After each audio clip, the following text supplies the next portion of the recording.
Hello, everyone. There are several Hello. of you listening. I always forget to turn the music off, but I did this time.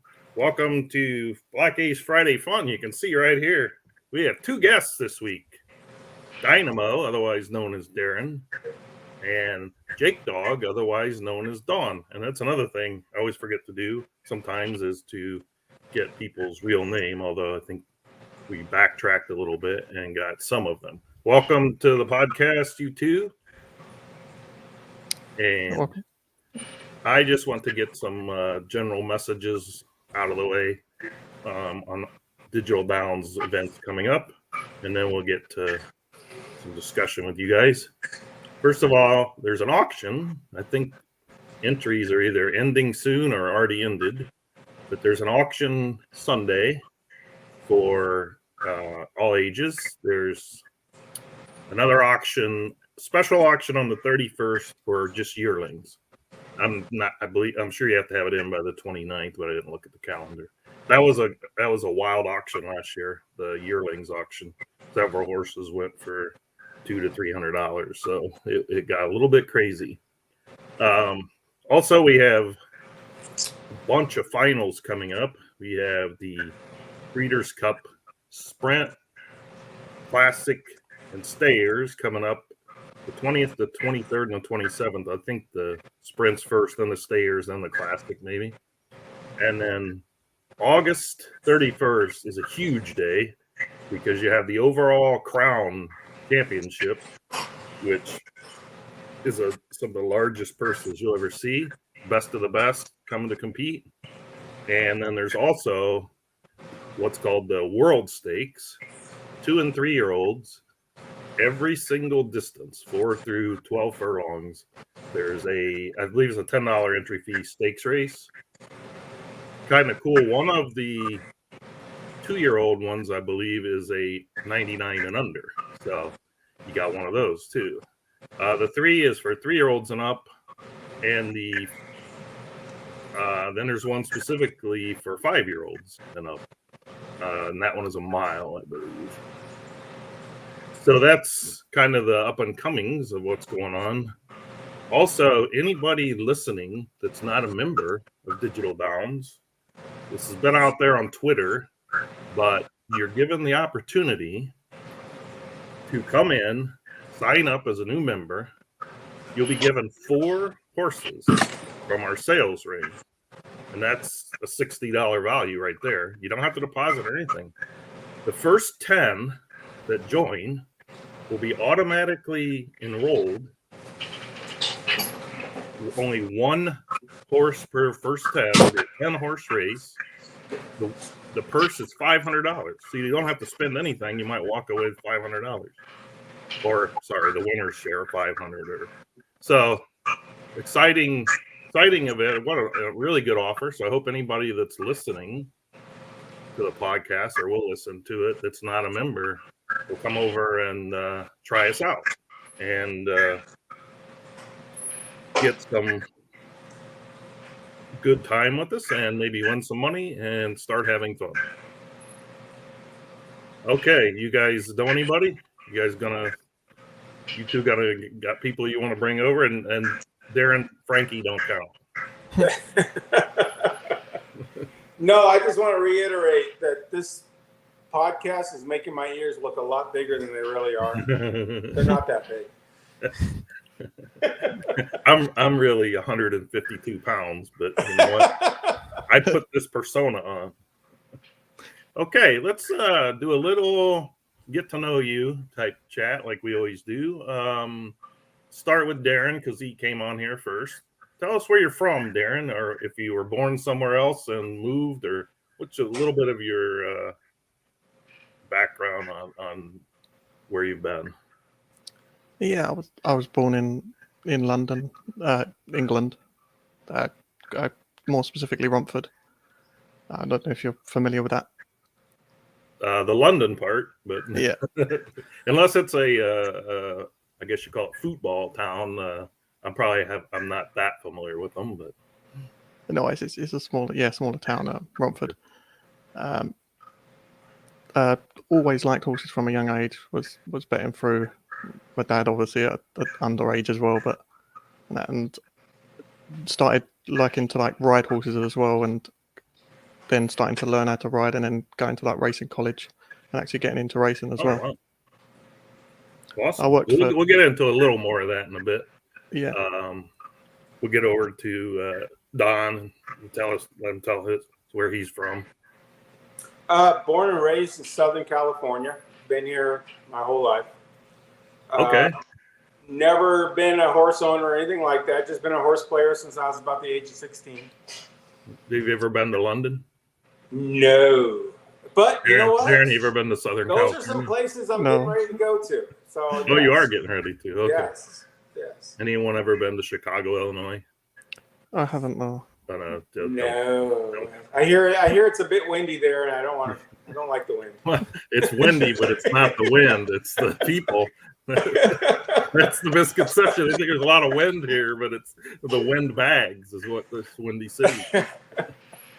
Okay, so we got a guy from London. We got a guy from Southern California. Now, what do you do for a hobby? Like, what besides playing on digital downs? Like, what do you can watch and bet horses? What do you guys like to do in your free time? Go ahead, Darren. Yeah, I watch football and that really. Mainly that's probably the main sport. Play a bit of football as well at work. Racing as well, yeah. It's not as big as what it used to be when I was younger, because obviously being in racing, but now I'm more of a football fan and other sports as well. No, I have to clarify.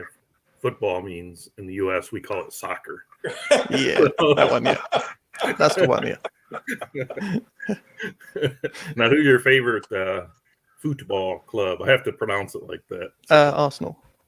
Arsenal, okay. Yeah. So you're just coming off a big win there. Was it 2 years ago? Started the season well. Yeah. Don, what do you like to do in your spare time? Oh, well, obviously I love the horses, but I'm kind of an outdoors person. I do a lot of camping, fishing, hiking, those type of things. So that's out here. Foggy. What's that? Foggy and my brother, they like to fish. Yeah, if I get time, I'm out in the mountains with the lakes and the streams and the hiking and the fishing. That's what I do. That sounds more like a Midwesterner, though. Well, you know what? My family's from Midwest, so my dad brought that out here to California. I love the California mountains and Sierra Nevadas. I spend Texas, maybe. Texas. Anytime I can, I get out there. Okay, so I want to start with you on the next one. You started to get into it, or have you ever owned a horse or interest in a horse or anything?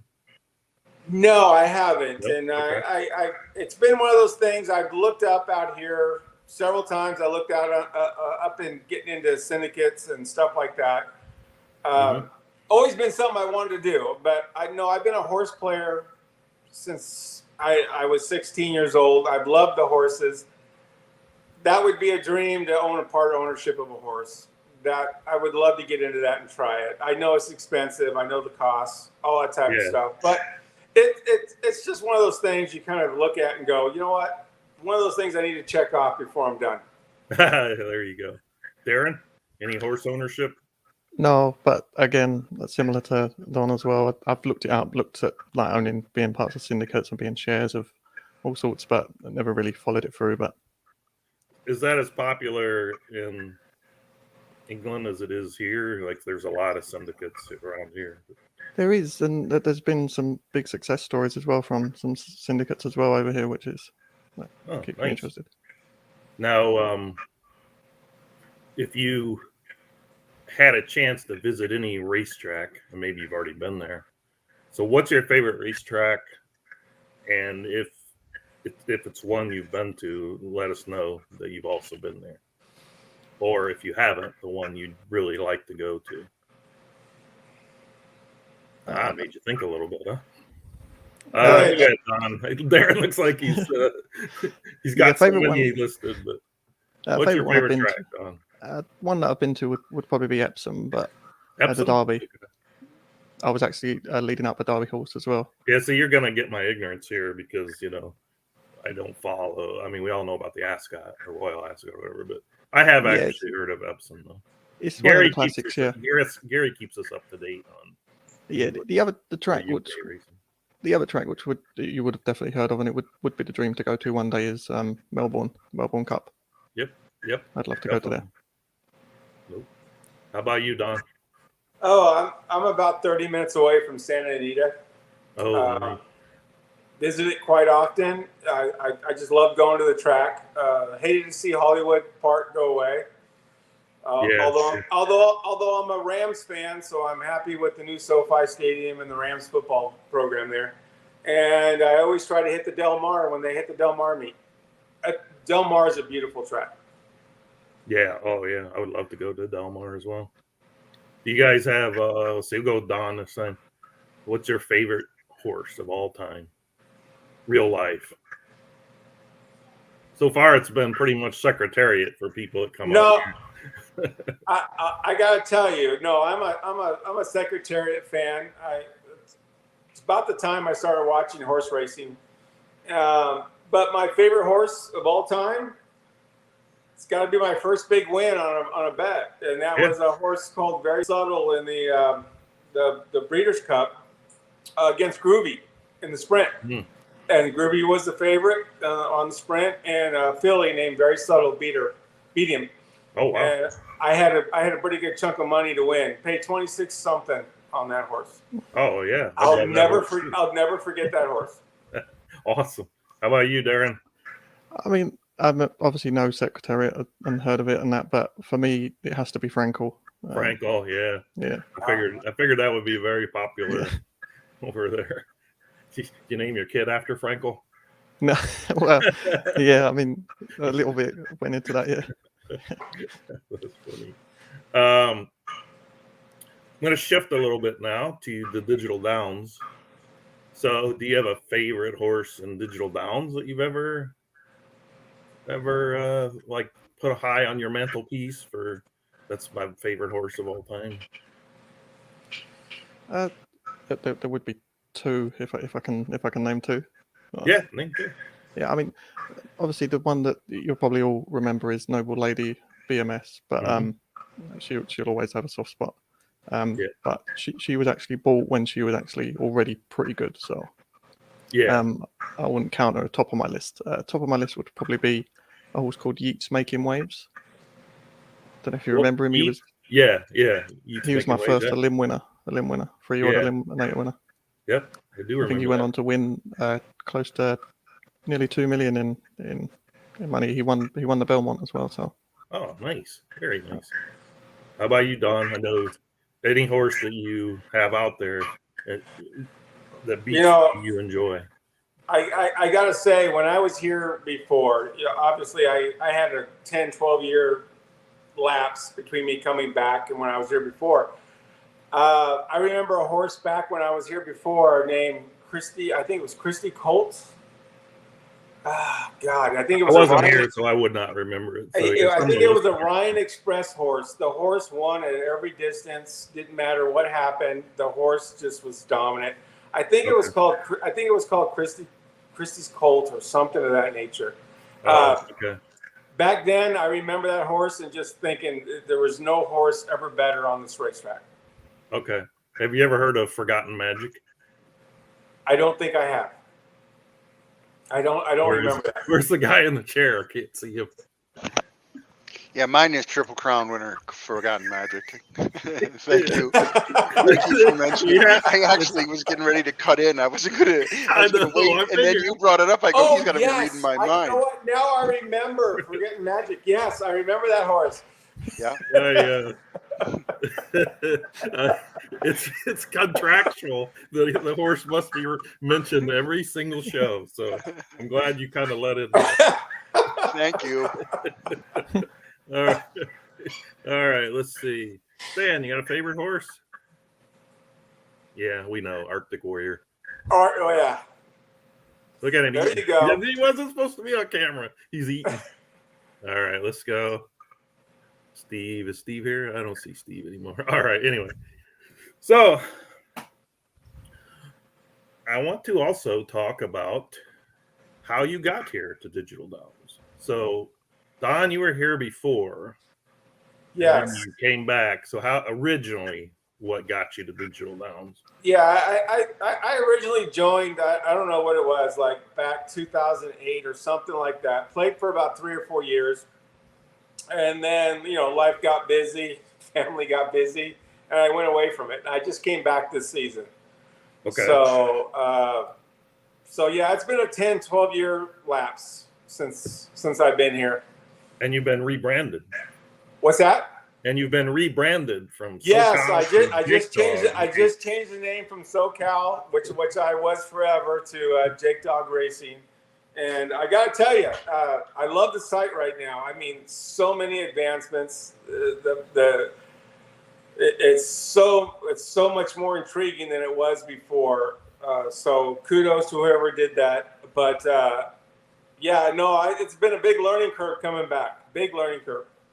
So Bob took over right when I think I joined almost 3 years ago, and a lot of the changes, he formulated, and then, like any good owner, he solicited a lot of us. Even when I first started, he formed a little group called I don't know, guiding, steering, whatever committee you want to call it, and he put a new player and a kind of a middle guy that had been here 4 or 5 years, and then a couple of veterans. So we all used to kick around some ideas, and so as you can see, very active in Discord and on stuff. So Right. I played a game before where you never saw or heard from the owners unless you wanted to complain about something. So it's a little bit different, and it's nice. There's a lot to come to. The game is so much more involved, so much more detail. It is a whole new game than I remember. You wouldn't have been part of the sales ring process before. You would have been. No, I never saw that before. Never saw horse ratings, never saw conforms, never saw sales ring, never saw any of that stuff. The game is a lot more involved now. It's outstanding. Yep. Darren, how'd you get here? Did someone bring you here, or did you just come across it? Yeah, I mean, I'd probably put it down to Gary brought me here. Okay. Bobby Dazzler Gary. Yeah, I've been a fond player of sites from Digiturf and that. But So you did Digiturf. Okay. Yeah, a lot of people from Digiturf. But this obviously is a big improvement on that, and previously, like what Dom says, the game keeps evolving and it just keeps getting better. Yep. And you were gone there for a little bit, but you're back now. Yeah, I mean, stronger than ever. Gee, many Christmas. Yeah. Look at you. I see those colors. It's like, oh god. I know straight back with a G1 win. His first 7 races, he came back. Or whatever. Yeah, G1 win as well, and it was quite surprising to hit the ground running again. Yeah. Yeah, it was pretty amazing. Your start back, and Don, Jake Dog, SoCal.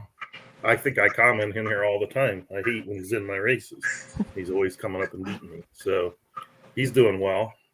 What within the racing format at Digital Downs, do you guys have a preferred little surface, distance, maybe track, distance and track, or do you just race them where you get them, or do you I used to like to look for the sprinters, the 4 furlongs and 5, because I couldn't mess their instructions up that much. So, do you guys have a particular type you like to race? Go ahead. Sorry. Go ahead, Don. I gotta say, I kind of lean towards the stayers, only because I think letting a race play out, you kind of get the best out of the horses. I've been in a lot of sprint races where you get blocked, you get a bad position, and it's hit or miss with that post position. But I think the stayers, you kind of get a little bit of better race regardless of the post position or anything you're getting into. I just kind of like the longer races. That's just me. Yeah. No, I hear you. Darren, you agree? You're shaking your head. Well, I'm going to go down the middle. I'm going to go classic. You like the classics? Okay. Yeah, I just think it's better. There's higher quality there as well for the races as well. Any preferred track? You guys like Belmont because of the long, mile and 1/8, mile and 1/4? You get that big long run, only one turn, or do you just Doesn't really matter. Just enter them and go. Yeah, I've never really looked into the tracks on how they run, and maybe I should do. But I think a member suggested that we get a overview of the tracks and maybe point out where the different races start. It was a really good idea, but I don't want that member to know I think it was a good idea because he's related to me. So, in case you don't know, Stan's my brother, Tri-City. I don't know.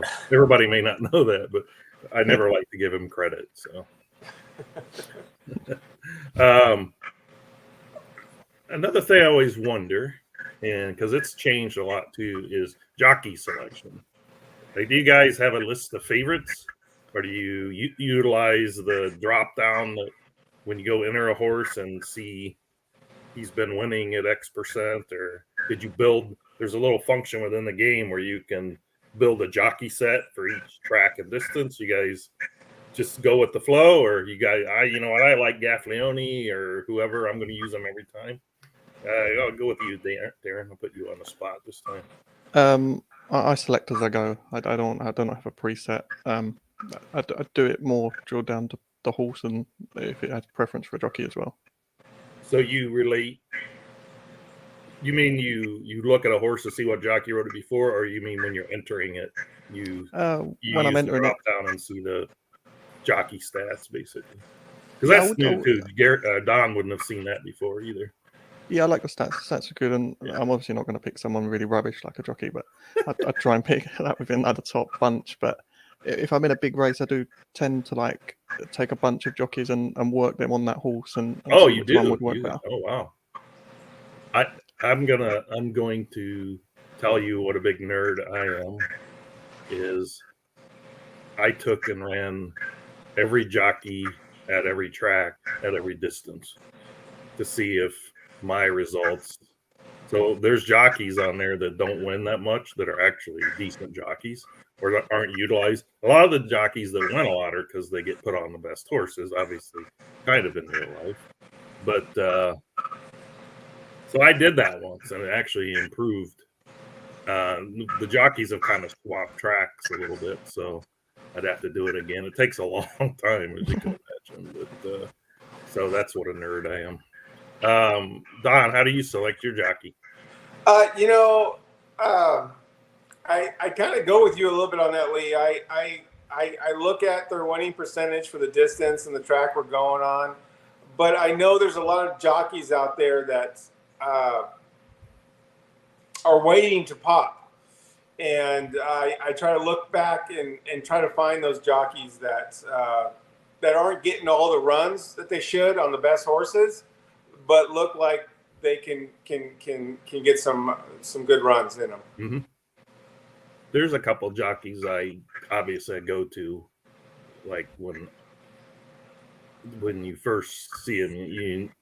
There's some jockeys that are just good at every distance, but there's some hidden ones in there that are specific distance threats. So it's interesting to go look through them.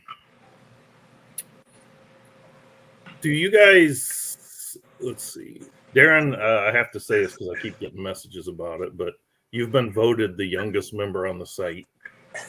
Only because we've only seen all those old people come on here. So I'm going to invite someone who thinks they're younger than Darren to come on next week so we can refute.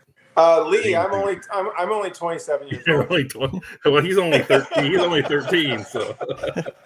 Do you mind divulging your age, Darren? 33. 33. Okay. So we have that. We'll see. The challenge is out there. Someone, and it doesn't do any good to just type that you're 30. You got to come on the show and show us who you are, so we believe you. Because Foggy will be telling me he's 25 or something. So yeah, we need passport proof.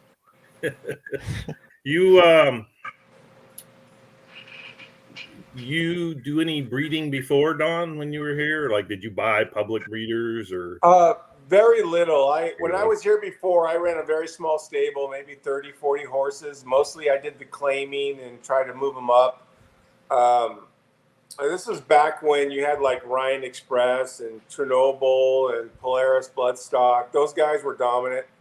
and I would claim horses. Every now and then, someone would put a good one on the breeding page, and I would try to breed, but really not a lot of breeding. And as it is now, my stable is 80-90% 2-year-olds because I just started again. So I'm 2, 3, 4 years away before I get my breeding program going again, or going for the first time really and try it out. So you would prefer to just age your sales ring horses? Yeah, I'm getting 90%.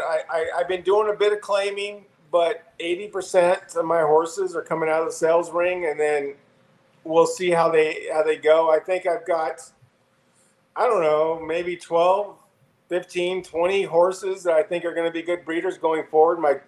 I got a huge 2-year-old barn, so we'll see how they get to when they're 5 years old. Yep. But I know you breed, Darren, but do you prefer your own stock, or do you use whatever's out there?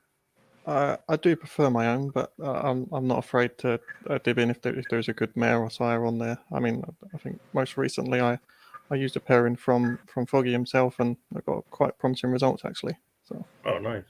Oh, wait a minute here. Let's see. Is he there? Oh no, he's totally wiped out. Okay. All I see is a black screen. Okay. I want to come on and thank you for using his. Do you sell breeds, Darren? You've been selling any breeds when? No, I haven't. No. Okay. So you guys, either one? No, you said you did use the breeder page. I've talked about this in other shows because I have a personal interest in if someone, when they go to the public page, are they looking at do you set a limit and say, like, I'm pay $5 and no more than $5 or $10 or $15, or is it all about the horse? And not saying you'd pay 50, but I mean, if say there was a $15, $20 horse, have you guys ever considered that, even though that costs more than a sales ring horse, but at least you know the quantity you're breeding from. I'll go with you, Darren. See if you set yourself a limit on paying for a breed. Foggies aren't cheap, so you must have paid decent. I think the total breed cost there came over $30,000. It cost me for the pair, but well worth it, as you said, huh?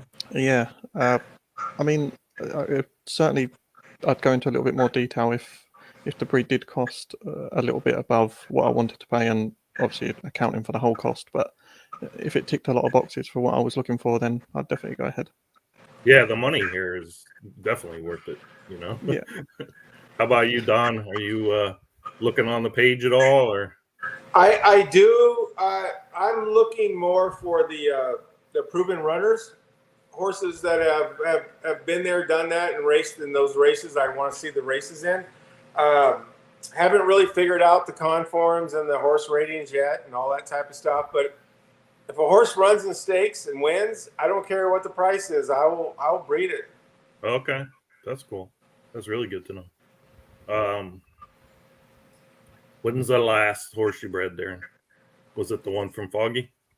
It was, yeah. Now, you know what's coming up here, and the old Eliminator, and you mentioned it. You won it. When did you? What was the horse? Yeats. Yeats Making Waves. It was my first season as well. Oh, that is really cool to win that in your first season. Yeah, okay, so now technically we have second. Technically second because I joined really late at the first full season. Sorry. So for perfect timing, you got in and. Yeah, I got him from the sales ring. Put him in and. Yeah, got sales. He was doing cracking stand times, like sub 1:35 mile, and that's thought I'd save him for the Elim, and it worked out really well. Yep. So we have 2-year-old Eliminator, unraced. 3-year-old Eliminator, I believe, is unraced. 4-year-old Eliminator just can't have won a race. You guys got your Eliminators ready to go? Are you still looking or waiting? Now, 2-year-old, you might be waiting for yearlings, might be waiting for yearling auction. So let's talk about the 3-year-old. You guys taking part? Because Berkey's pretty tough on those. Yes, he is. He puts them in there. No, I've got 6, 8, 10 horses lined up. I've already entered them in the 4-year-old and the 3-year-old. The 4-year-olds are mostly horses I picked up thinking about breeding later on. And the 3-year-olds are several of the 2-year-olds I recently bred that we'll see how they do. I'm more of the attitude I want to be in it because you never know what happens. But I'm not looking at anything too great I got in there. Yeah. Sometimes those are the ones that surprise you, though. The ones that Berkey last year, we were in a voice chat, I believe, while it was going on. Maybe it'd be something to do a podcast during that. And it's like he'd come on and say, "Yeah, this one's just entered. He's really not that good." Whoosh! He just come flying by us all in the stretch. That's kind of what I'm hoping for. And he even shared the works, and the works were not that good. So yeah, it just shows you that works are works. A lot of times horses can do better, and obviously they can do worse. That's one of the things I'm learning real quick is the works don't mean anything until you run them. So yeah. Well, it means a little, but not. But you're not gonna ever. It wouldn't be fun really if they were robots, right? And you just train the best, and it was the best, and all that kind of thing. Darren, you got your eliminators ready to go? I have like a separate section for them in the stable, but none entered just yet. Looking at them, I think that the strongest contenders are going to come from the 2-year-olds. 2-year-olds. So you guys been utilizing the yearlings at all, or no? You do. Okay. Darren, he's like his eyes real big there. Yeah, I got a couple of tasty ones, to be honest. Yeah, I think I shared one with yourself. Any works you want to share with us? One, I think it's more borderline classic. I think it was like 24.68 opening, and its end was 10.78. So 10.78 for a yearling. Was what? 108.78. Oh, they said 107. No, 108.78. Okay, yeah, that's really nice because it was more classic. Yeah. Don. Yeah, no, I put a little money into the 1-year-olds, and I've got a couple there. One I've got big hopes for. We'll see what happens with it, but it's a stare. A mile and a quarter and up, but looks really good. So yeah, I think a lot of people, and I know I did this. Well, we always remind people too is since people like to kind of alter the weights a little bit to train them, they don't necessarily default. So always make sure if you're training a colt that you're using 120 and a filly using 118. You might find some surprises, good or bad, if you didn't do that. But it doesn't default, I don't think, because it just allows you to make the choice. Well, you know what? As a player coming back and new to the current thing, let me ask you, Lee, what do we expect from the age change? I mean, when you're talking 1-year-olds, or you're talking 2-year-olds, or 3-year-olds. Okay, that's a very good topic. What are we expecting? Do they get faster? Do they get slower? Do the horse ratings change? Horse that doesn't have heart all of a sudden gets heart? Can we expect any of that? Okay, so I can answer some. The heart thing, since we don't see it, I don't know. Now, did some horses do better when they age than when they... I can't say I've ever seen a horse all of a sudden turn into a superstar, but some did race better as they age. Okay, so the aging process here is much different than when you were here before. And maybe, if Bob's not busy and he's listening, he might want to come in. But I have to limit him to like 5 minutes because he takes over the show when I'm doing it. He'll be talking about all his new additions coming up next year. And so, but maybe he can come in because I don't want to misstate for new users. Bob made a post on the forum when yearlings came back because people would train them and be scared to death and start killing them. And he's like, don't kill, because they age differently. They look slow, but remember, they're carrying 2-year-old weight. So they will improve from 1 to 2, but it varies. So using the 6 furlong as a basis, that's what he posted on. He took a sample of, I think, about 8 or 9 or 10 horses and said, here's what this one did from age 1 to 2. On average, for 6 furlong, I want to say 0.12 to 0.15 was the. Now, did it all come at the end? Did it all come at the beginning? Or was it a mixed bag? You know, maybe the when I say 0.15, I mean the end, but some of the middle stuff might have changed, but not very much. So as you go out in distance, like the classic middle stayer and then end stayer, they improve more. So it's not uncommon. If Steve was on here, let's see. No, he's not back. Steve had this stayer last season that improved like 0.4, 0.5 or something ungodly. Wow. I accused him of training it on the wrong weight, but he had a really good. And I actually can say I had a 6 furlong horse improve by 0.18. So they will improve. So hang on to them unless they look, 109.50 or something, but it doesn't hurt you to hang on to them, is what I'm saying. Just rerun them. It's funny. It's funny how many people are on at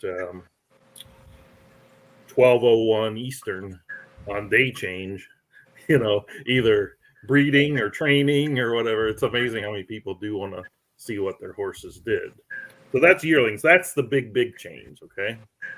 And I think Bob just posted in Digital Downs Forum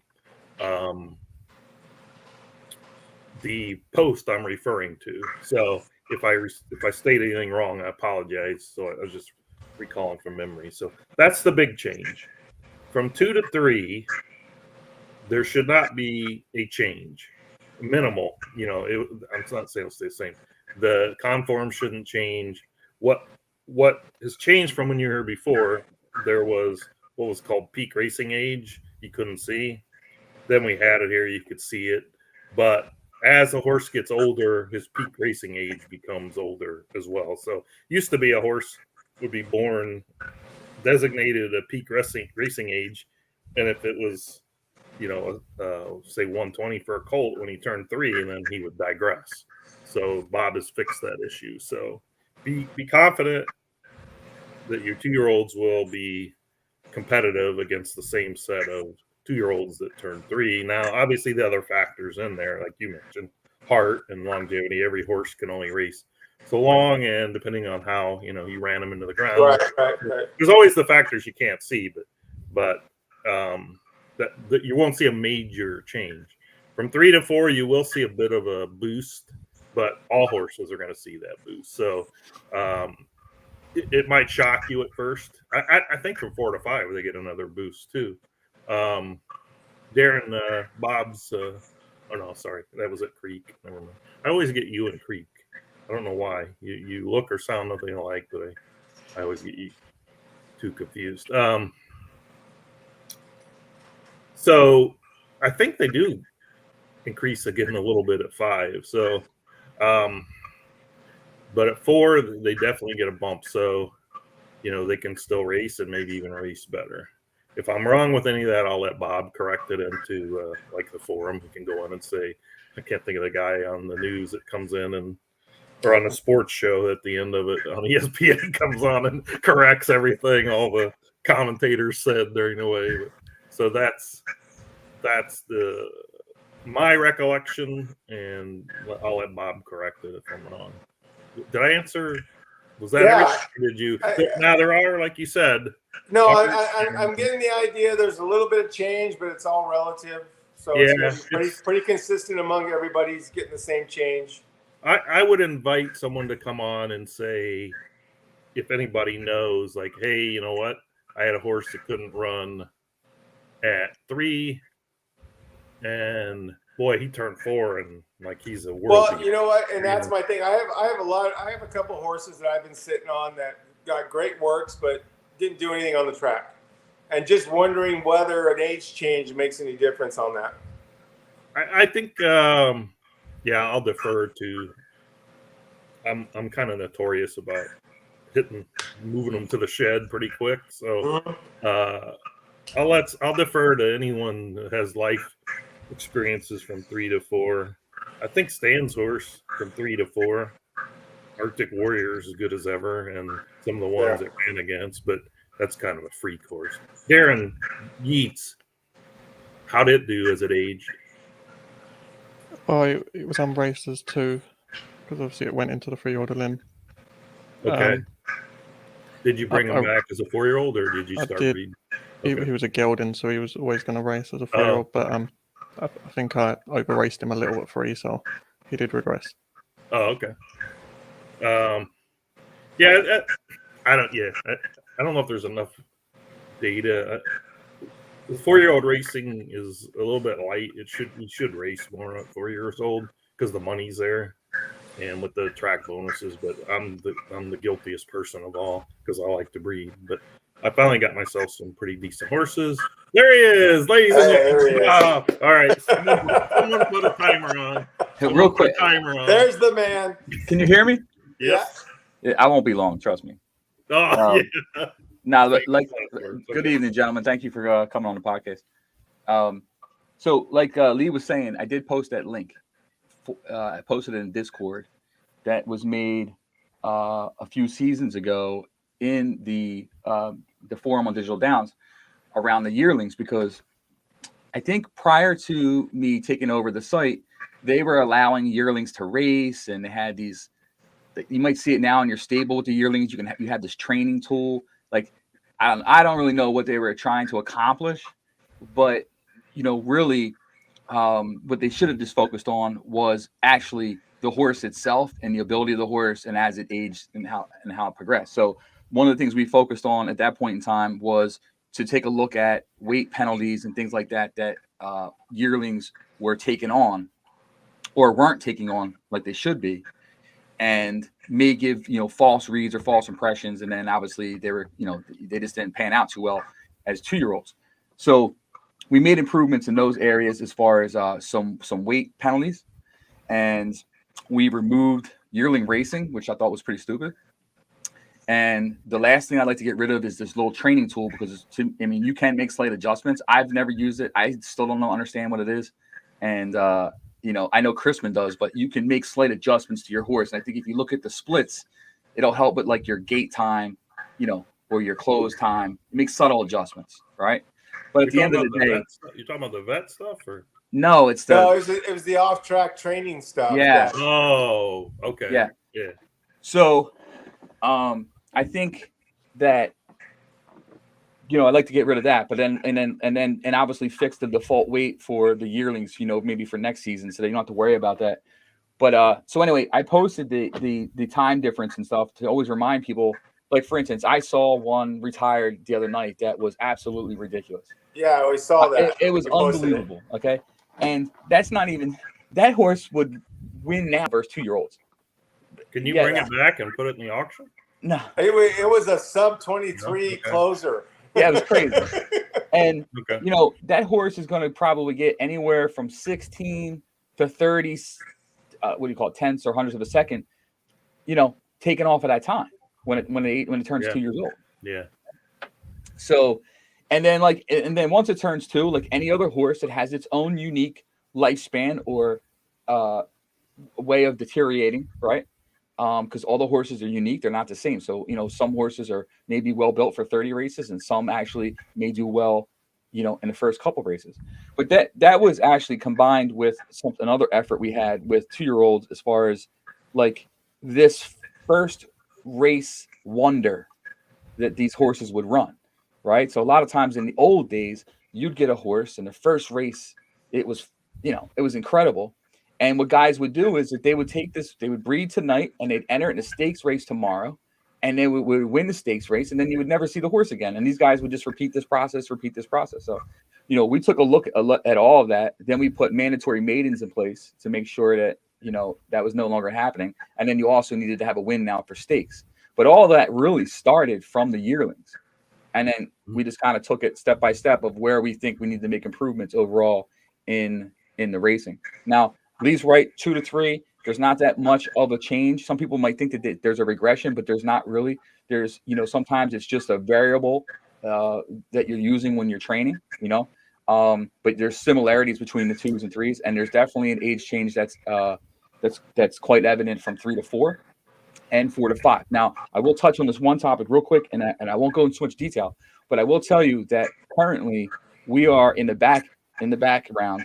We are currently working to improve the 4-year-old racing ability, and not by changing anything on the horse whatsoever.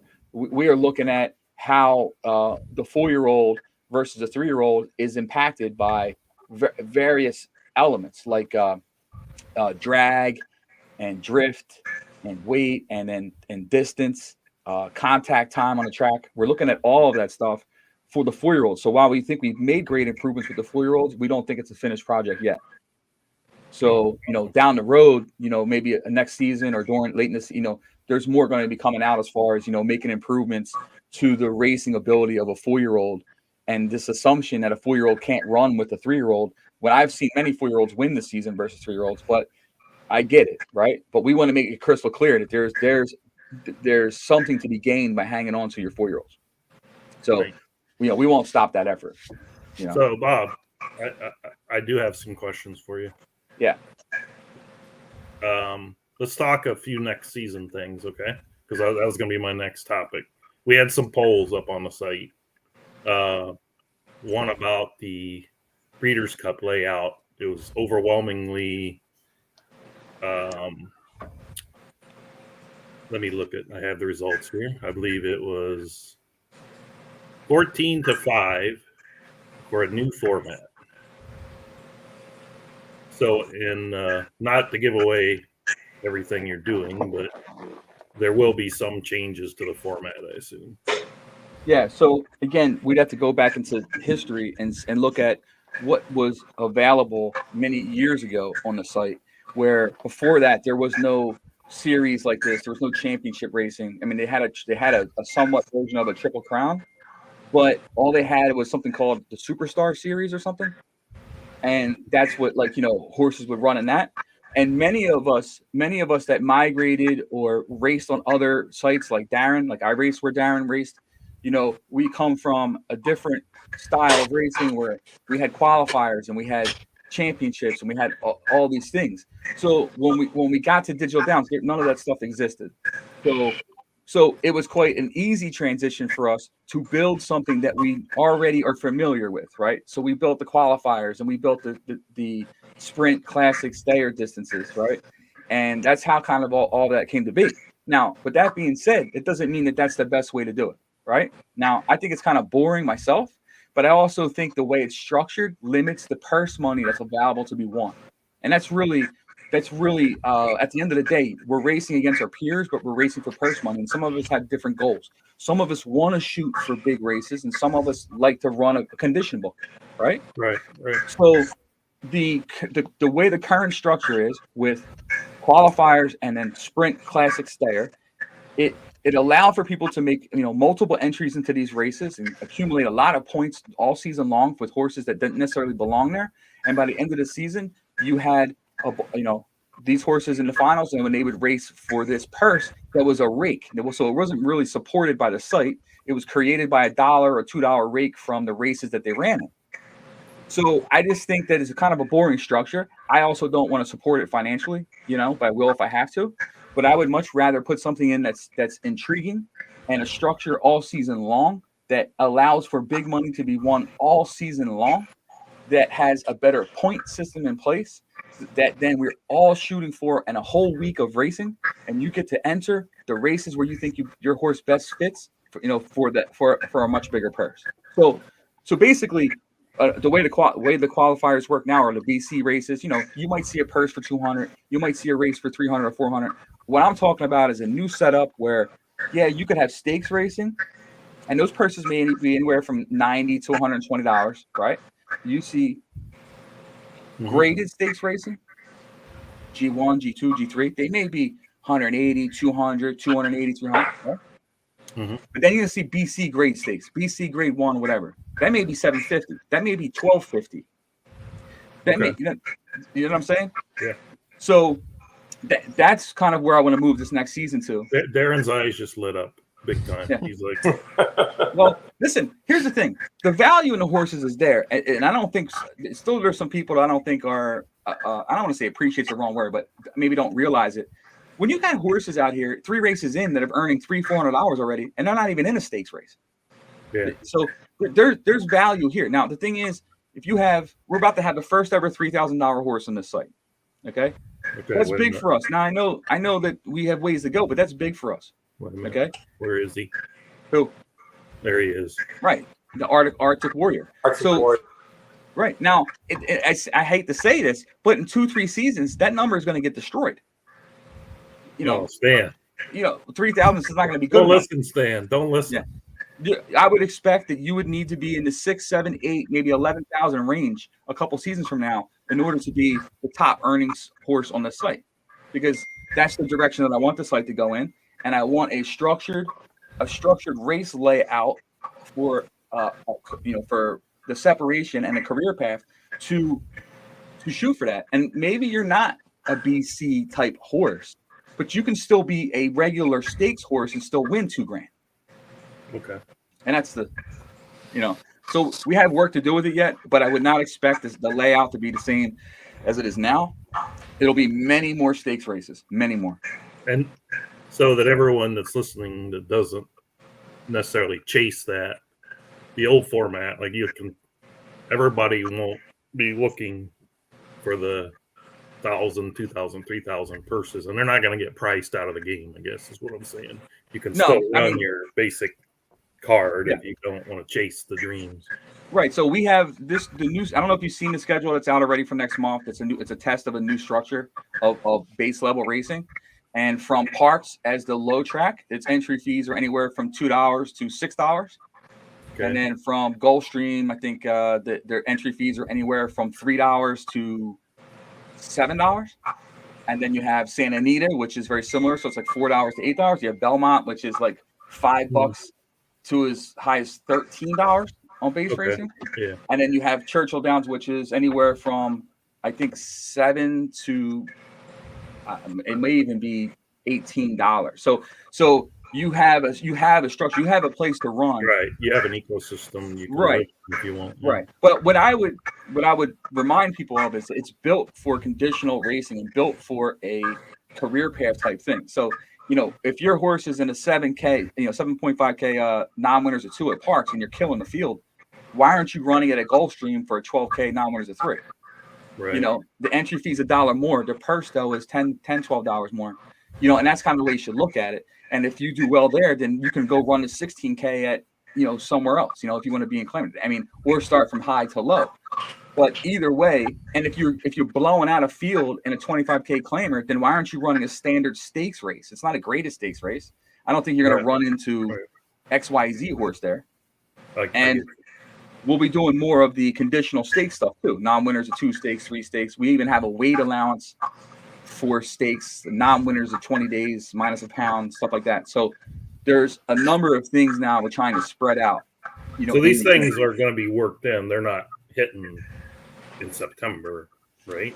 Some of them are hitting in September, and then some of them are already planned to roll off into October. So it's more of like a progression thing. Okay. Now, the first week is already in for stakes racing. We're working on the second week now because I know there's a lot of folks that want the whole season rolled out, and that's kind of what we're working on. So we're trying to get the whole season laid out as far as the stakes racing goes now. But we do have the first week in, and there's a ton of stakes races in the first week of all different types. Oh, nice. Now, okay. Go ahead. I know you just talk. I know I always stay on it too long, but I started asking questions. You touched on that one thing about all not at once. That is true for some of the base race cards. So, for instance, like at Parks, for an example, there's no open claimer for a 2-year-old at Parks. There's no open claimer anywhere on the site for a 2-year-old in the first month. In the first month, because it makes no sense. What you should be trying to do is you should be trying to find the claimer that will fit your horse based on the condition. So, are you going to run a 7K non-winners of 1, non-winners of 2? Are you going to run a 12K non-winners of 2? Are you going to run a 16K non-winners of 2? Or are you going to run a 25K non-winners of 2? 50K non-winners of 2? That's you win your maiden, then that's where you should be going if you're still a claimer. It's not win a maiden. I go and open claim in 20K. That would never happen in real life. You're going to take the money as you can get it, and and you're going to go up in class. So when that class clears out, and let's say you're in 7K and you win the non-winners of 2, non-winners of 3, non-winners of 4, yeah, okay. Now you're in the open 8. If you get your ass kicked in the open 8, then you drop down into the 5K non-winners of 1 in 20 days, and then starter allowance, whatever it is. And so that part of it, you're correct. So some of that's in, and I'm not allowing people to race open. I'm making them race the card, and then it opens up as the season goes. I got it. That sounds. No, looking forward, I've already seen the difference in the races that are offered. Much more detail in fitting your horses into certain races. Mm-hmm. It seems to be good. I like it. Yeah. The other that's and listen, and to that point, I'm not going to sit here and say it's a finished product. The feedback comes from you guys, and you guys say, listen, this isn't working, or we need more of this. That's the stuff that I need to know. Look, when I can find a race for a non-winner of 2 or a non-winner of 4, which I couldn't before. I mean, it was non-winner of 3 or non-winner of 5, and then open. Right. It's actually I'm finding a lot more detailed races to put my horses in. Yeah, and what I'm working on also now are the race abbreviations. So, like, to make it easier to read a form, right? So if you ran in a 7K claimer, you don't know which one you ran in. So I'm working on in the future so that if you run on a 7K non-winners of 2, that you can easily just look at that claim and say claim 7K N2L. Okay. And then if you ran the same thing, that would help. Yeah, that help a lot. Allowance, same thing. So I'm working on those abbreviations to make it easier to scan a horse, whether you're looking at for claimers, you're looking at your own horse.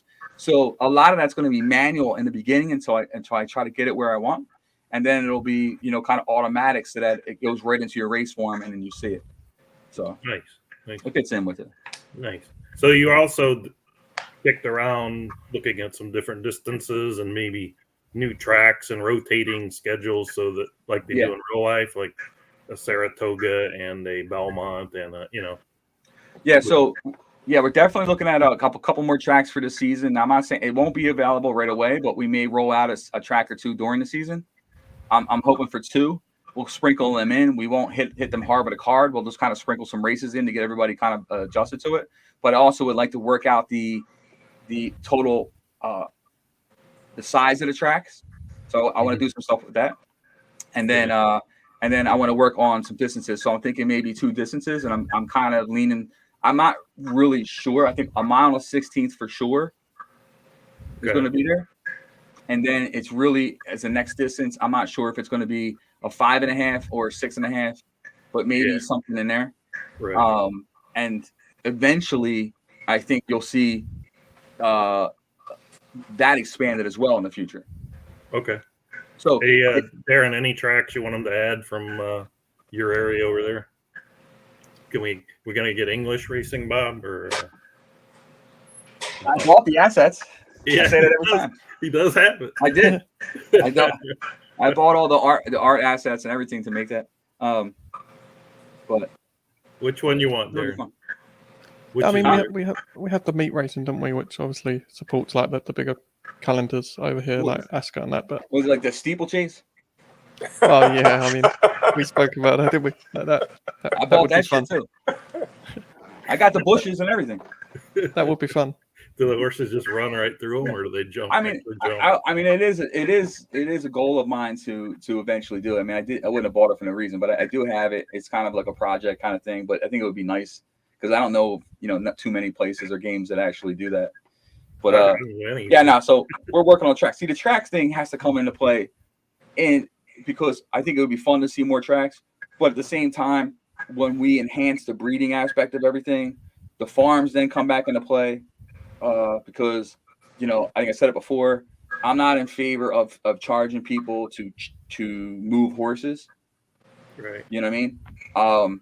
So there may be a better way to do that. So we're looking at that as well. But that's kind of down the pike. The tracks come first, and I think that rotating schedule will be fun. Like because I don't need to have every track running every single day, and so we can set up our own schedule as far as how the tracks want to run. Right. So to put the people at ease that are worried about you changing the length, that's a kick around pull, maybe season length. Yeah, no, I mean, I can't change. There's no way I'm going to change. I have no plans to change that now or in the immediate future. It may never. I don't think it's ever going to happen. Only because where I may have my own personal preference, there are a lot of people that play this game specifically because it has a quicker turnaround factor to it. Okay, so some of us don't know how many years we got left on this earth, so the more seasons we can get in, the better. I mean, look, from a horse owner, I love the reality aspect of a year season, right? I mean, I get it, right? But you have to figure out, kind of, even look at the poll. I mean, if I had to make a change, the better one would be 6 months, not a year, because it's in the middle of what everybody wants, and it's easy to program because it splits the year in half. Right. So if that's something that we wanted to do, that's probably the first step that that I would take. But right now, we're not ready for that because we have so much work that's still left to do. And I would tell you that I sit here and I believe that we have 15% done of what we want this place to be. So we have a lot to do before, throwing that wrench into the whole thing and then, seeing what shakes out. So. Okay. Well, thanks for coming on. Yeah, no problem. Listen, guys. I always like when you're here to reinforce I just want to sum up. Okay. A couple things. Christie's Colt, that was the name of the horse. What was it? What was the name? Christie's Colt. Christie Colt? Right, yeah. Christie's Colt. Yeah. It probably didn't even rate very well compared to now. Yeah, you know what? Is there any way to look it up and see what the horse rating was or anything like that on it? Christie's Colt? I'll tell you right now. When I was here before, that horse just dominated everything. But it wasn't a real horse. It was probably a 98. It was probably a 95 horse rating. Yeah. You look at some of those, it's kind of funny to go back and look at some of those that show the horse rating. I think it was a Ryan Express horse, if I'm not mistaken. That guy must have been a legend. Ryan, Ryan, I almost got Ryan back here. Really? Yeah, but he told me that the game became too friendly, and everybody wishing each other good luck and shit in races. So you want me to? Well, you know what? He dominated when he was here. He didn't show a lot of good luck. Yeah. So Christie's Colt was an 87.25 rated horse. Holy cow. Yeah. But the standard wasn't. We probably didn't have any 105s back then. No, but see, that ended up being the problem of the game in itself, right? Because what it was is it was a hollow horse. Yeah. And basically they were using one thing, they're using basically a speed dominant factor into much of what they were doing. So it didn't matter any other the attributes that the horse had. So they were hollow horses, and that's why you'll find that many of the older horses didn't have much to them other than that. Today's horses, well, not only are they, obviously they have higher ratings, but they are well filled out horses. So in those areas that those older horses had no data or limited data, these horses do not. They are built for a certain reason, and that's why the horse rating is so much different than conformation and so on. Because the horse rating is, it's taking a look at basically how well this horse is built. Besides the conformation, how well is it built for racing? You know what I mean? Mm-hmm. So and it checks out because if you look at the stakes racing and the higher stakes racing that you go, there's the higher percentage of the highest rated horses there'll be. And, so I'm not saying a 100 rating can't win this graded stakes race, but if you went and put 100 of them out there and looked at the horse ratings, they actually are important, so you want to have that along with this, right? So if you have good work times and good horse ratings and a good race performance, you're cooking with something, and the conformations are taboo because the conformations have a little bit of the racing stuff in it, but that's more meant for breeding. You know what I mean? Mm-hmm. So you can see, and some guys that are listening now, they don't even understand what the race rating is, So the race rating is different. That's taking into account of the total class of the top 4 horses in the race, right? Mm-hmm. So all these things you wouldn't see, like the older horses, like these race ratings would be garbage, because these horses really had nothing to them. And that's 20-some seasons later, so the horses obviously have gotten better over 20-some seasons. Yeah, well, those horses would have got watered down, and that's the problem. So you would have had horses from back then that didn't have anything, and they would breed and breed and breed, and it continues to be watered down and watered down and watered down. And then what happens is you have a game of shit, okay?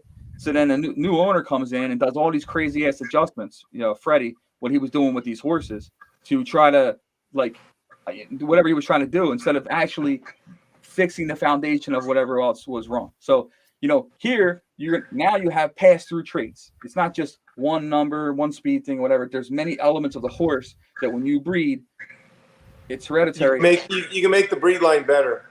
You can. Now, back to the stayer point, and I'm out of here, Lee, after this, I promise. I keep hijacking your show. You might never invite me on again. But I'm gonna have a whole show with just you. Yeah, I need to do a show. I ain't seen a show in a while. I know. The stayer thing is going to continue to evolve. I tried tackling this a couple seasons ago. The speed and the sprints were so dominant in this game, and then it made it into the breeding, into the home, into the barns, and all they did was produce more speed and more speed and more speed. And the home breeding, believe it or not, is stronger. The hereditary pass-through is much stronger in the homebreds than it is coming first generation, so to speak, from a sales ring, right? Because of this.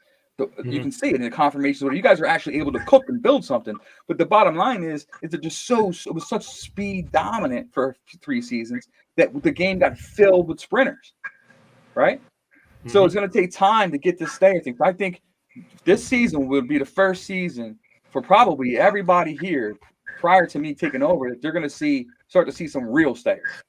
No, it looks like between the 1-year-olds and the 2-year-olds that are going forward, stayers are going to be huge. There are some outstanding stayers coming in, right?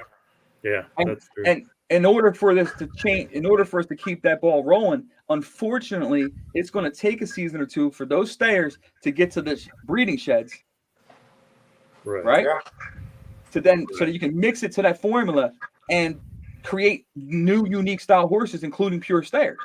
But now you're going to get better classics too. Okay, right. So. That's how it works together. So I mean, we're working on it hard. We know we're not we're trying to be very careful, but we know that the stayer thing got blown out of here by the sprinters, and and the breeding really just took that to another level. So, that's awesome. Well, thanks for stopping in, guys. Good luck on the track. Thanks, guys, for coming on. Darren, good to see your face. Yeah, good to see you. Yeah. All right, youngest guy on the site. I've seen Stan before. I'm out of here. Okay. Take it easy. Hey, a lot of good information there. Always like when he comes on. Yeah, he does do a great job of explaining. You can see the passion too. Okay, I want to flip back to the Breeders' Cup and Crown races. I was looking through them today, and I saw a guy named Jake Dog at the top of the list on the Juvenile Classic Cup standings with a horse called Cowboy Gift. Yeah. I gotta tell you, that horse has kind of hit a wall. Okay. Probably doesn't belong there, but we'll see. I've rested him for 2 weeks now, so we'll see what happens. But he's a little out of class. Okay. In each category, I started the BC. How would you say? The BC program got these horses in there, kind of ran them, and they got in there. They probably, a couple of them in the sprint, Ghost Queen, I think, is a good horse. Yep, that's the one I was going to talk about next, was Ghost Queen. Again, she got a bad post position. Out of 12 races, she's been in the 6th, 7th, 8th post. Okay. Whenever she's inside 4, 2, 3, 1, she wins. But when she's out there, has a tough time. But the other couple horses I have in there, I kind of just ran them in the races, and they got the points, and they got in there, and they're a little outclassed. Now, I see this horse, and I think there's a story behind this horse called Tarantula. That was a claimer. Did you steal that from Induna? I think so. It was a claimer, I think $15,000 claimer. Now you claimed it though on its maiden race. I saw the works on the horse in the works, and I kind of watched it. And when I saw it came up in a $15,000 claimer, I took it. Okay, so it's no vendetta claim, no vendetta against Induna or anything. No, nothing like that. But you know what? For that one that worked out, trust me, I've lost a couple good ones. Oh yeah. Now I'm looking through. Darren, you came back too late unless you purchased one. So I don't think you're probably in any of these, but yeah, is that your? Oh, sorry. Go ahead. Yeah, I mean, I got a horse from the sales ring, and it's been quite good, but it came too late. Yeah. I mean, I think it won its maiden on like its second attempt for into a Futurity Series race. It won that, and then I ran it in a Grade 1. It won that as well, but it's too late to score points for either. Really. Yeah. Well, good luck, Don. I hope they round into form for you, or they do well. But at least you got them there, though. Hey. Yeah, maybe I can get in the money with them, and yeah, they're a little overmatched, but yeah, we'll see. Well, you never know. All right, 2 more topics, and I'll let you guys go, and they're fun topics. So, one's Digital Downs related, and the other's not, and it's been on the previous shows. So, when you go and see your race, I don't know how often you go and look to see what races you got coming up, or if you who do you hate to see matched up against? What train? You could say more than one, but I mean, like, who scares the bejesus out of you when you see they have a horse in the race? If any, maybe none. I'll start this off because I got a big opinion on it. All right. Yeah. Me, Stable, just for the last 2 weeks, maybe. Tri-City, winning 420. I have about 130 second place finishes, and I swear all of them come to you guys. If you guys would take a vacation, I could be doing a lot better. Well, I'll be back to normal soon. Like I said, a couple rings ago, and the last ring were just sending me like plug and play horses. Well, I just put them in and they go, and thank God, because I don't know what to do with them. I got to tell you, Lee, I got so tired of you beating me on these races. I'm starting to claim your horses. So watch out. Go right ahead. I do have a lot of similar. It's not my intention to put 3 in a race, but it seems like we race a lot of the same races. Yeah, we do. And I'm like, oh my God, here we go again. And every time, second place. Yeah, I'm just gonna start buying not every horses. time. I've been talking for weeks about how you constantly beat me. So no, not every time. But that's funny. Okay, so Stan has a Tri-City has a very limited range of horses. Like, he's very picky.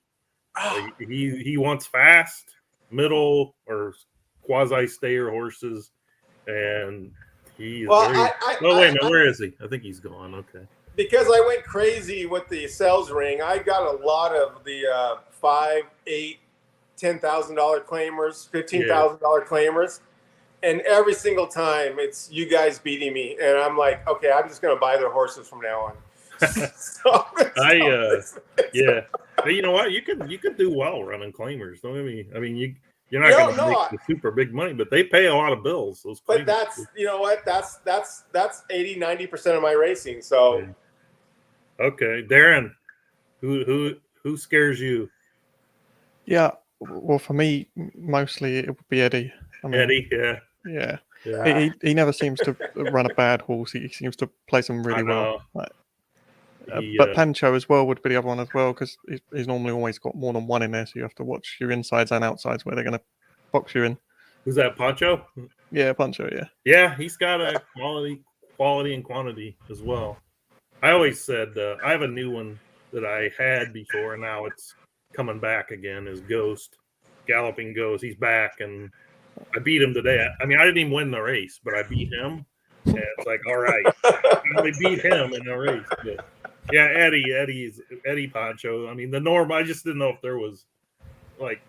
I think I mentioned you, Don, the other day. It's like the ones you wouldn't like. Everybody all of a sudden, and Duna was winning everything, but I think he had to step away from the track for a bit. But I mean, I couldn't beat him for anything. And then Don, it's like, my God, why'd you come back just to haunt my dreams? But there's others too. I don't want to slight a trainer, but I always like to ask that question to see if people. No, there's you know what? That's what I'm finding so enjoyable about the website is the race is you start to figure out the horses and the game a little bit, but then you still never figure out the competition. Right, it's true. Like Dynamo. I'm seeing Dynamo a lot more races, and he's doing well. And I'm like, okay, I didn't know who this was. Who's this now? He was here. Well, I'll let him tell you. You're constantly there's somebody coming every time. It's just nonstop. Yeah. So Darren was here for a couple of years, and then he stepped away a bit. Or? Yeah, stepped away a bit. I mean, as Lee and the rest of the community know, I had another little than that. My third child come along, so just times got really busy at home. Wait a minute. I don't think we knew this. Yeah, Frankie. Yeah, Frankie, the little one. Yeah, he was my third. Yeah, so. Oh, Frankie was your third. Yeah, so. Okay. I thought you had another one after him. Okay. Oh no. Yeah. Three's enough. Yeah. Well, you got like how many more to get your football team together? I know. Like 11. Yeah. Yeah, it's good to be back though. Yeah, I'm glad you're back because we used to chat quite a bit on the in Discord. I mean, the type chat, and then we bought and sold horses back and forth. So yeah, I'm glad you're back. I'm glad anyone's back. But all right, okay. Last question, guys. Darren, really thank you for staying up till what is it, 1:46 there, or what time is it? Yeah, I got work at 8, but that'll be good. Okay. All right. So if you've been listening, you know that Foggy, Stan, Bob, even Bob, Steve, myself, anybody else that wants to, we play games on a computer. Okay. You guys play any games on a computer? No, you know what? My son's got me into a few games. I play War Thunder a lot. I don't know if you've ever seen that. Yep. He got me into teaming up and playing War Thunder with him, and there's a couple other games we kind of go onto. Okay. Darren, you surely play games. You're young. Yeah. You probably have a console though, don't you? Yeah. I mean, but probably on the laptop, my favorite would be Starter's Orders. I don't know if you've heard of that game. Oh yeah. I've had like 2 through 7, I think, to be honest. Yeah, I really like that game. I could spend hours on that game. Yeah, I like the Greyhound game too. Yeah, the Greyhound Manager's good on that as well. Yeah. Okay. But I have to tell you, I'm up for the poker. Yeah, that was my next question. It'd be kind of tough, I guess, for Darren unless we did it in the afternoon. But yeah, we're always looking for people to join like a poker league. Nothing. We're not trying to bankrupt anybody, but we maybe play for a sales ring voucher or not a blue ticket. But yeah, the way we used to play with, like, all the losers had to pay the winner a voucher. Well, if you guys $15, if you guys get anything like that going, I'm in. Okay, cool. Anything you guys want to ask or talk about? Or wait a minute, here comes Poker Magic himself, I think. Go ahead, Augie. Tell us about the poker. Oh, I don't know. You were talking about poker? Don actually said he's interested as well, and Darren. So, how many have we got? Like on the possible interest, about 10 by now, right? Well, yeah, I think with the addition of the two of them, that would get us to a full table. All right, or everybody doesn't necessarily have to be there every week. All that, okay. Yeah. Well, what did you bandy about the league format or? No, Don just said he's interested. So you just came on right when we mentioned it. So yeah, that's what. Would it be a poker league, or would it just be a casual tournament every week, or a ring game? I don't know. Okay, what would you like to see, Don? I don't know. We can do it. I mean, if you want to set the time away, if you want to put that much time into it, you can set up a tournament and put out the time and the link and get everybody in. Or if you want to do a league, that's good too. Yeah. I love poker, so yeah. Oh, that's great then. Yeah, it's already set up. You need to have a membership to pokerstars.net. Okay. And then just go in, and then we can kind of lead you from there. All how right, to we'll start kicking it get around. set up and stuff. That's the biggest headache is just getting everybody in there and signed up and, you know. Yeah, right. You Okay. said pokerstar.net? Yeah, Pokerstars.net. yep. And we'll send you a group number and all that you can join. Yeah. Yeah, it's easy. All right, I'm going to let you go, especially you, Darren. Yeah. I'm getting comments that I need to let you go. So His eyes are rolling back in his yeah, head. he's Yeah. now anyone listening that is UK or any other country that this would be more convenient for, say, noon US time. I want to do a podcast where I get people from all over the world, and Darren was gracious enough to stay up the oddball hours.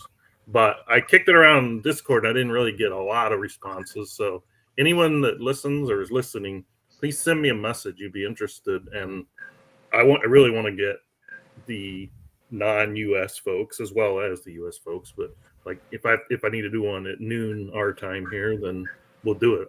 I just want to get as many people on here as possible. Anyway, that being said, thanks again, guys, for coming on. Hey, Lee. Yeah, thanks for having us. Yeah, you can always come back. Yeah, it was a Lee, pleasure. can I give It's not a listening one-time today. stop. So Hey, Lee, can I give a shout out? you can give a shout out. I just want to give a shout out to Gary from Bobby Dazzler Racing. He's kind of taken me under his wing with me coming back, and he's been absolutely awesome helping me get through this season, giving me advice and tips. So I That's just want to great. give him a That's shout great. out. Yep, and you could understand them and everything. Oh, Did you yeah. talk or just text? Well, no, we text, so it's easier. I probably couldn't understand him if he talked. I have to tell him to talk a little bit slower. But Oh, you know what though? He checks in on me all the time. He's always giving me advice. He's helping me out with horses and stuff. He's been awesome. Oh, that's great. Well, good job, Gary. Way to help out the site. Alrighty, thank you guys. Good Thank luck you. on Breeders' Cup, Don, and welcome back, both of you. And Yeah, and if you guys want to take a vacation for a few weeks, I appreciate it. all right, have a good one. Take care, everybody. guys.